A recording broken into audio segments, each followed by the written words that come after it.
अस्सलाम वालेकुम नाज़रीन, मैं हूं आपका मेज़बान सादुल्ला था और आप देख रहे हैं आज की ताज़ा तरीन ख़बरें सस्ता मीडिया के साथ। अगर आप AIMIM यानी मजलिस इत्तेहादुल मुस्लिमीन के साथ हैं तो इस वीडियो को कर दीजिए अभी लाइक। अगर आप नए हैं तो हमारे चैनल को कर लें सब्सक्राइब और साथ में बेल आइकन को दबाएं ताकि लेटेस्ट वीडियो सबसे पहले आप तक पहुँचे। आपको बता दूं कि आज मैं आपको जो 4 मुद्दे हैं जिनके बारे में किसानों के मन में बहुत संशय है, उनके बारे में बात करना चाहती हूँ। आपको बताना चाहती हूँ कि आखिर क्या चल रहा है, वे क्यों नाराज हैं इस विधेयक से। आज एक चैनल पे थी तो मुझे कहा गया कि कांग्रेस पार्टी जो है वो किसानों को भ्रमित कर रही है ना कमाल की बात। आप देखिए कि एक तरफ तो किसान जो हैं वे सड़कों पे हैं और 40-45 जो हमारे सांसद हैं आप उनके ऊपर दोष मढ़ रहे हैं। मतलब आप किसान की बात नहीं सुनना चाहते, आप केवल दोष मढ़ना चाहते हैं। अगर आप इन डिबेट्स को देखें तो आप देखेंगे कि किस प्रकार से भारतीय जनता पार्टी के पास कुछ नहीं है कहने के लिए, इसीलिए वे चीख चिल्ला कर अब आपकी आवाज को दबाने की कोशिश करते हैं। अब आप मुझे सबसे पहले तो बताइए कि आपने देखा कि किस प्रकार से ये पूरा का पूरा जो है प्रकरण हुआ राज्यसभा में। जानते हैं कि ध्वनि मत से इसे क्यों पास किया गया, इसे डिवीजन ऑफ वोट से क्यों नहीं किया गया। मैं आपको आंकड़े अवश्य आज देना चाहूंगी क्योंकि इन आंकड़ों से आप बेहतर प्रकार से समझ पाएंगे कि सरकार जानती थी कि ये विधेयक जो है ये पास नहीं हो पाएगा राज्यसभा में। जी हाँ, आपको बता दूं कि जो हमारे पत्रकार बंधु हैं उन्होंने जब वहां पे हेड काउंट किया, मतलब उन्होंने अंदाजा कैसे लगाया, उन्होंने काउंटिंग करी कि कितने लोग वहां पे मौजूद थे। जी हाँ, और उन्होंने ये पाया कि अगर इस मैटर में डिवीजन ऑफ वोट हो जाता, मतलब वोटिंग होती और रिकॉर्ड होता, केवल बोल देने से कोई चिल्ला चिल्ला के कह रहा है यस नो तो और आप कहते हैं हाँ हाँ यस वालों ने कहा, अरे जो हमारे जो लोकसभा अध्यक्ष है उनके दिमाग में या राज्यसभा अध्यक्ष है उनके दिमाग के अंदर कोई कंप्यूटर तो है नहीं, उस दिन तो खैर उपाध्यक्ष थे। अब देखिए कि हेड काउंट से क्या पता चला कि एनडीए के पास राज्यसभा में 105 वोट थे, 105 लोग थे, उसी दिन की बात बता रही हूं। इसके अलावा टीएमसी यानी कि तृणमूल कांग्रेस, यूपीए जिसमें कांग्रेस आती है और अन्य, इन सबको मिला के टोटल वोट जो थे वो थे 131। क्या बताया मैंने, एनडीए के पास 105 और यूपीए टीएमसी को मिलाकर 131 और इंडिपेंडेंस निर्दलीय और जो नॉमिनेटेड मेंबर्स हैं उनको लेकर 5, यानी कि टोटल कितने हुए 244। यानी कि आधे कितने हुए 244 के 122, यानी कि 123 वोट जिसको मिलेंगे वो जीतेगा ना। एनडीए के पास कितने थे 105 और यूपीए टीएमसी को मिला के ही 131 थे। अब आप समझ गए बात को, मुझे आपको अधिक बताने की आवश्यकता नहीं है, ये आंकड़े स्वयं बहुत कुछ कहते हैं। जिस हिसाब से ये दाढ़ी बढ़ा रहा है बहुत जल्द सैंटा की नौकरी भी खा जाएगा। भाई हर एक की नौकरी खा चुके हैं ये, आप लोग अपनी नौकरियों को बचाइए अगर आपकी नौकरियां हैं। कंगना को तकिया मिला, रिया कंबल पर सो रही है बेचारी, बिल्कुल सही। मतलब ये क्या मुद्दे हैं, किसान भाई जो हमारा अन्नदाता है वो सड़कों पे है और हम इन सब बातों में अपना समय व्यर्थ कर रहे हैं। आप देखिए कि जो बातें हो रही हैं, मैं फिर कहूंगी, मैं आपको रोज बताती रहूंगी क्योंकि मैं किसानों के साथ हूं और किसानों की जो दिक्कतें हैं उसके बारे में आपको बता दूं कि उन चार चीजें हैं, 4 मुद्दे, और जागरूक होइए। मैं आपको डेटा के साथ बताऊंगी क्योंकि मैंने विधेयक को पूरा नहीं पढ़ा अभी भी, मतलब जितनी बार मैं पढ़ना चाहती हूँ, लेकिन मैंने उसे पढ़ा है और इतना तो पढ़ा ही है कि मुझे ये समझ में आ गया है कि सरकार हमें कितना भ्रमित कर रही है। इसका मतलब सरकार जानती थी कि ये विधेयक पास नहीं होगा। और सरकार का मैं एक और बता दूं, हरसिमरत बादल जो शिरोमणि अकाली दल की नेता हैं, वहां से सांसद हैं, उन्होंने भी अपने आप को अलग कर लिया। उन्होंने केंद्रीय मंत्रालय से अपना इस्तीफा देकर वे हट गई हैं। अब आप ये समझ लीजिए कि क्यों उन्होंने कहा है कि ये किसानों के हित में नहीं है। खैर वो तो वोटों की राजनीति कर रही हैं, वो किसी के नहीं होते ये शिरोमणि अकाली दल वाले, जैसे भारतीय जनता पार्टी। आपको बता दूं, आप अपने सवाल थोड़ी देर में करिएगा ताकि मैं अपनी बात पूरी रख लूं, फिर मैं आपके सवाल लूंगी। अब देखिए कि इसके अलावा जो जनता दल यूनाइटेड है वो भी इनके पक्ष में वोट नहीं करता। और इसका प्रूफ कहाँ से आया, मैं क्यों कह रही हूँ, क्योंकि कल मैं टीवी पर एक प्रोग्राम देख रही थी, शायद संदीप चौधरी का था। उसमें केसी त्यागी जी पैनलिस्ट थे और वे भारतीय जनता पार्टी के प्रवक्ता को कह रहे थे आप ऐसा मत करिए, बिल इस विधेयक में संशोधन करिए, नहीं तो किसान मर जाएगा। ये केसी त्यागी जी के शब्द हैं, ये मेरे शब्द नहीं, ये किसी सुनी हुई बात नहीं, मैंने अपनी आंख से चैनल पे देखा जी।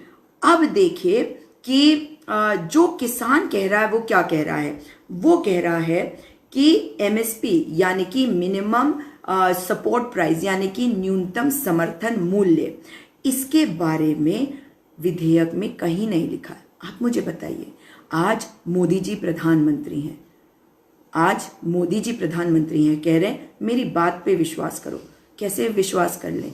याद है ना, इन्होंने रेलवे के निजीकरण के बारे में रेलवे के कर्मियों को कहा था कि निजीकरण नहीं होगा, ये विपक्ष तुम्हें भ्रमित कर रहा है। अब वो फिर वही बात कह रहे हैं और उसके बाद रेलवे को निजीकरण कर लिया ना, अब ये फिर कह रहे हैं कि लोगों की बातों पे मत जाइए, ये आपको भ्रमित कर रहे हैं, लेकिन एमएसपी नहीं हटेगी। आप होते कौन है बोलने वाले?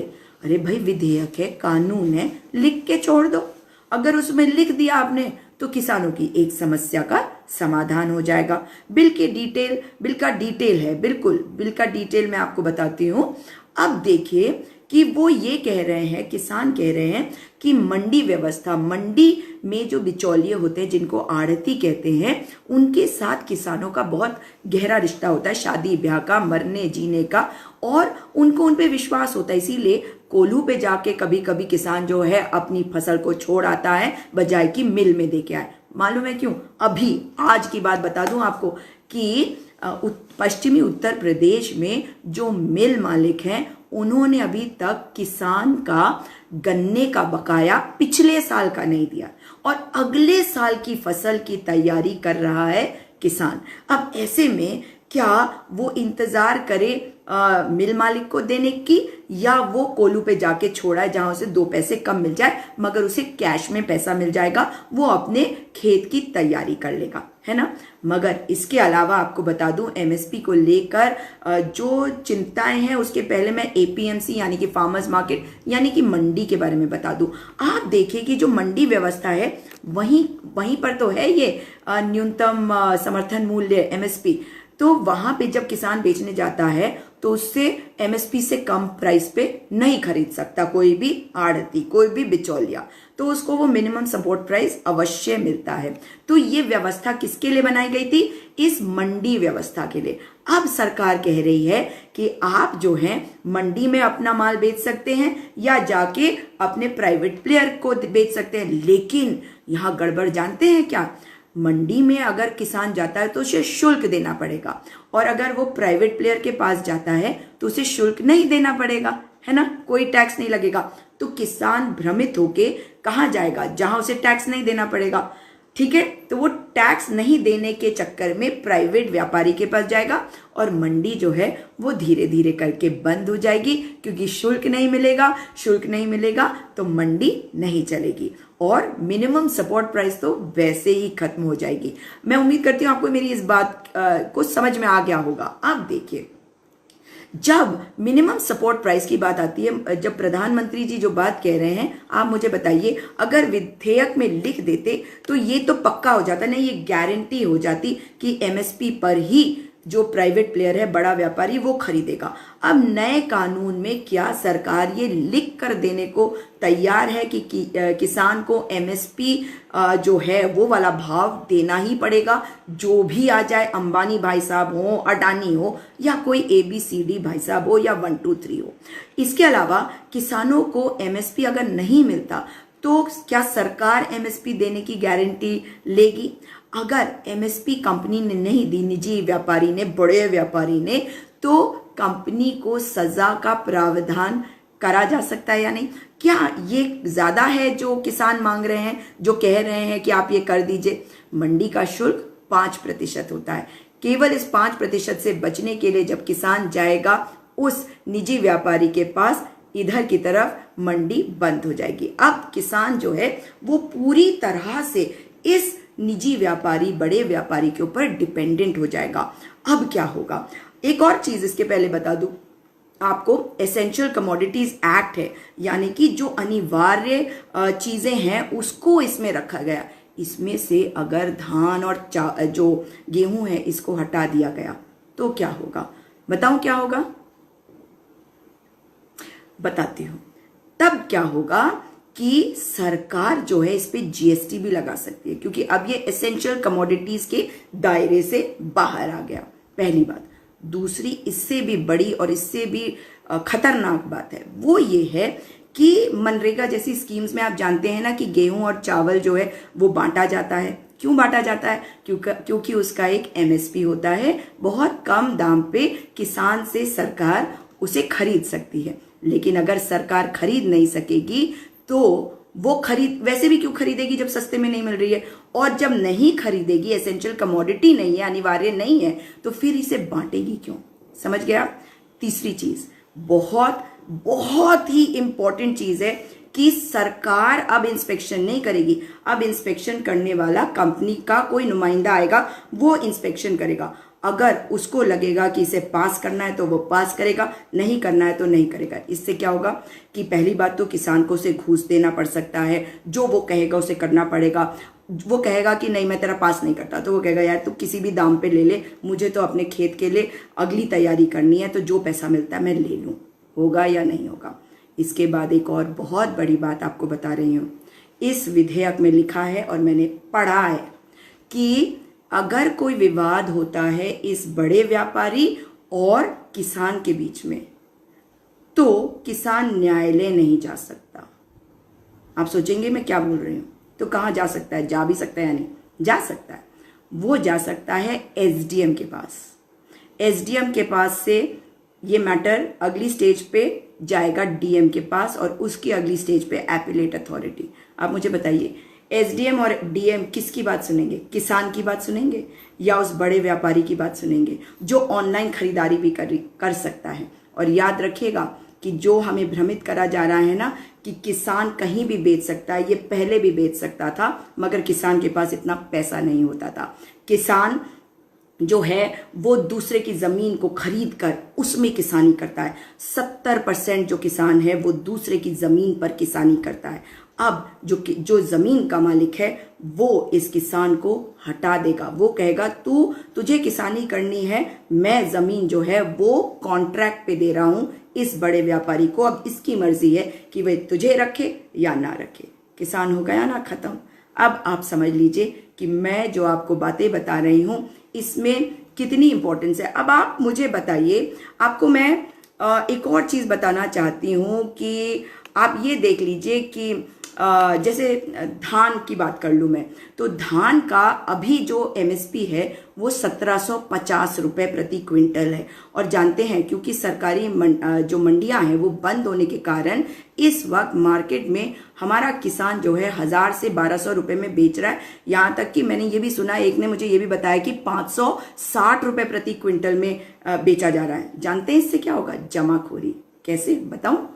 इसमें जमाखोरी इसलिए होगी क्योंकि जो सस्ते में खरीद रहा है, क्योंकि किसान को अपनी अगली खेती के लिए, अपनी अगली फसल के लिए तैयारी करनी है, तो वो किसी भी दाम पे बेचने को तैयार है। 2 पैसे कम मिल जाए, 10 पैसे कम मिल जाए, पर हटे तो सही उसके खेत में से वो माल। जब वो कर देगा, उसे बेच देगा, तो जो खरीदने वाला है वो उसको होर्डिंग करना शुरू करेगा, उसको जमाखोरी करेगा। और कब बेचेगा? जब दाम बढ़ जाएंगे। तो ये सारी चीजों को ठीक करने के बजाय सरकार क्या कर रही है, आप ये देखिए। आपको मैं जो बातें बता रही हूँ ये बकायदा मतलब जो तथ्य हैं। इसके अलावा आपको बता दूं कि जो हमारा गन्ना है उसका जो रेट है वो है 285 रुपये MSP। मिल जो है वो 325 रुपये में बेच रहा है, यानी कि वो वही वाला वो बड़ा व्यापारी है। लेकिन वो भुगतान ही नहीं होगा, जैसा कि मैंने आपको बताया पिछले साल के गन्ने का भुगतान अब तक नहीं हुआ। और किसान जो है वो अगले साल की फसल बोने को तैयार बैठा है। और इसके अलावा बताऊं सरकार इसमें क्या चीजें ठीक कर सकती है। ये सारी चीजें जो मैंने बताई हैं इनको ठीक करे सरकार। और इसके अलावा जो ये पूरी व्यवस्था है कि मैं आपको ये बता दूं कि 14 दिन के अंदर जो भुगतान होता है वो मिल मालिकों को करना होता है। जैसे गन्ने का एग्जाम्पल ले ले तो 14 दिन में, गन्ने की ही बात बता रही हूँ, सुप्रीम कोर्ट का एक जजमेंट के हिसाब से है कि 14 दिन में आप गन्ने का भुगतान करेंगे। लेकिन आप जानते हैं पिछले साल से अगले साल की बात बता रही हूँ, भुगतान नहीं हुआ। अगर भुगतान नहीं कर रहे हैं तो उनके ऊपर 15% सालाना के हिसाब से ब्याज लगेगा अगर वे 14 दिन में भुगतान नहीं कर रहे हैं। मगर क्या ऐसा हो रहा है? आप खुद समझ सकते हैं। इसलिए ये सारी बातें जो प्रधानमंत्री जी आप मौखिक रूप से कह रहे हैं ये लिखित रूप में होना चाहिए। हमारे किसान भाई इसके मेन स्टेक होल्डर हैं, हितधारक हैं, तो उनकी बातों को भी तो सुना जाना चाहिए। वो जो कह रहे हैं उसके हिसाब से बनना चाहिए ना कोई भी कानून। भाई आप ये देखिए कि धूप में, आंधी में, तूफान में, गर्मी में, सर्दी में, बरसात में किसान खट रहा है खेत में। और कानून कौन बना रहा है? कानून बना रहा है एसी में बैठा हुआ IAS ऑफिसर, ब्यूरोक्रेट। मुझे तो लगता है कि अडानी भाई साहब जैसे वो नहीं हो सकते, कोई और बड़ा व्यापारी होगा, उनके जैसे बड़े व्यापारी कर रहे हैं। और मैं उनका नाम बार बार क्यों ले रही हूँ ये मैं आपको बताना चाहती हूँ। कृषि बिल जो है मैं ये मानती हूँ कि उद्योगपति जो हैं वही लेकर आए हैं। कैसे? क्योंकि कुछ दिन पहले एक ऐप भी आ गया, जियो कृषि ऐप। इसका मतलब है कि ये सारा का सारा ये जो ऑनलाइन वाला सिस्टम ये उद्योगपति के दिमाग की खपत है और कुराफात है, बल्कि मुझे कहना चाहिए। जियो मार्ट, रिलायंस, आप देखिए ये वॉलमार्ट, ये सब गेहूं, धान, ये सब खरीदने को तैयार बैठा है ना। और जियो इसमें सबसे आगे है। तो अब आप सोचिए कि किसानों के साथ क्या हो रहा है। मेरा काम था आपको आगाह करना और आपको जागरूक करना। आपके यदि कोई सवाल हो तो अवश्य करें। जी शशांक बरुआ जी, ये जिसके बारे में आप बात कर रहे हैं इसको इतनी इंपॉर्टेंस नहीं देनी है। ये ऐसी ही बातें करता है क्योंकि इसे 2-2 रुपए मिलते हैं हर ट्वीट के, हर कमेंट के। बिल्कुल इसके जैसे सब वहीं पे बैठे हुए मिलेंगे जी। और जो किसान भाई हों हमारे वो बताएं, 1 साल बाद सब खत्म होना शुरू हो जाएगा। अभी विरोध को देखते हुए कढ़ाई नहीं करेंगे, बाद वही हाल होगा जैसे नोटबंदी और GST, बिल्कुल, और जैसे लॉकडाउन। और आपको बता दूं कि जब हमारा जो GDP गिरा है पहले क्वार्टर में कोरोना की वजह से या सरकार की गलत नीतियों की वजह से, तो आपको बता दूं कि कृषि के क्षेत्र में 3.2% बढ़ा है। केवल किसान था जो काम कर रहा था, उस अन्नदाता की वजह से आपको और मुझे खाना मिल रहा था।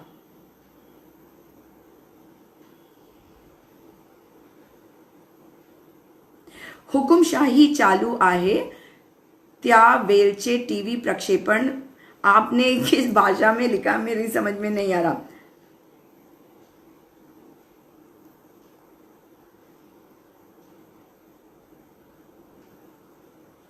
बिल्कुल, और ये बात केवल ये कंगना, ये सब बातों में आपको बेवकूफ़ बनाते रहेंगे, धर्म के नाम पे आपस में लड़वाते रहेंगे। और किसान जो होता है ना वो हर धर्म का होता है, किसान कोई एक धर्म वाला नहीं होता है।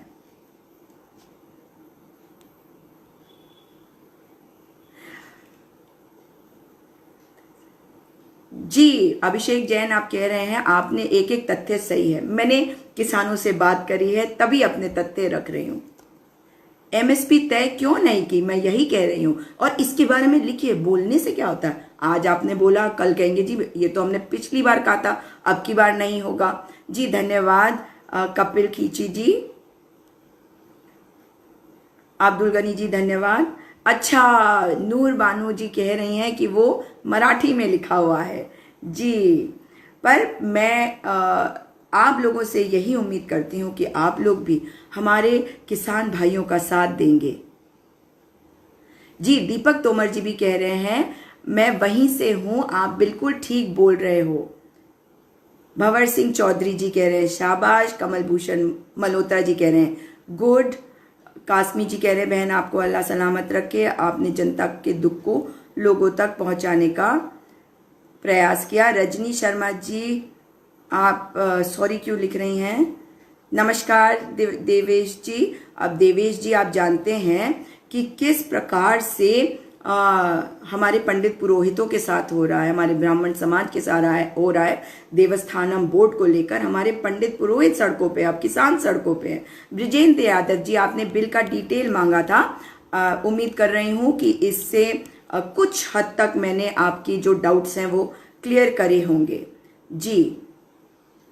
जी धन्यवाद।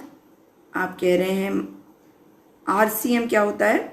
बहन बहुत अच्छा वर्क कर रहे हैं आप, एक्सपोज करते रहिए, हम आपके साथ हैं। Great work, salute. अगर अन्नदाता ही खुश नहीं है तो बहुत बुरी बला आने वाली है जो सबको झेलनी पड़ेगी। और जी अर्जुन देव जी धन्यवाद, आप कह रहे हैं गुड मैम। चलिए आज के लिए मैं बस इतना ही बताना चाहती थी। इस वीडियो को अधिक से अधिक शेयर करिए, क्योंकि अधिकतर लोग जो बोल भी रहे हैं इस विधेयक के बारे में या जो डिबेट भी कर रहे हैं, मैं देख रही हूँ कि उनको पता नहीं है। जय बाबा केदारनाथ अंकुर शुक्ला जी, तो उनको जो है इसके बारे में पता नहीं है। किसान क्या मांग कर रहे हैं, किसान क्या कह रहे हैं, इन सब चीज़ों के बारे में हमें लोगों को जागरूक करना पड़ेगा।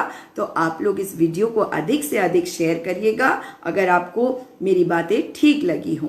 मेरे साथ आप लोग अवश्य जुड़िएगा मेरे यूट्यूब पे सुजाता पॉल पॉलिटिकल एनालिस्ट। और मैं आपको बता दूं कि आप लोग मेरे साथ